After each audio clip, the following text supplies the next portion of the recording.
আওয়ামী লীগকে চিরতরে নিষিদ্ধ, আহতদের আজীবন চিকিৎসা এবং জুলাই ঘোষণাপত্র বাস্তবায়নের দাবিতে ফের শাহবাগ অবরোধ করেছেন জুলাই গণ অভ্যুত্থানে আহত আন্দোলনকারীরা।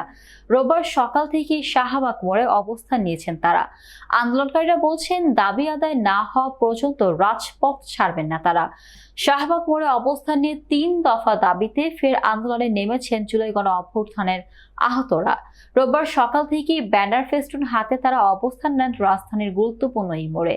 তাদের দাবির কেন্দ্রে রয়েছে আওয়ামী লীগকে আইনগত চিরতরে নিষিদ্ধ করা, আহতদের জন্য আজীবন উন্নত চিকিৎসার ব্যবস্থা এবং চলতি মাসে জুলাই ঘোষণাপত্র বাস্তবায়নের প্রতিশ্রুতি।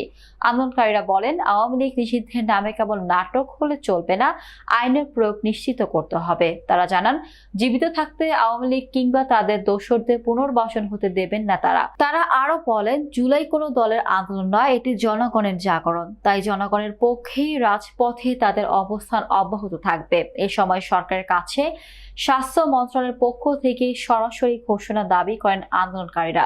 তাদের ভাষ্য, আহতদের উন্নত চিকিৎসা নিশ্চিত না হওয়া পর্যন্ত আন্দোলন চলবে। এটি কোনো একদিনের ক্ষোভ নয়, বরং নিরবিচ্ছিন্ন প্রতিরোধ, বলছেন আন্দোলনকারীরা।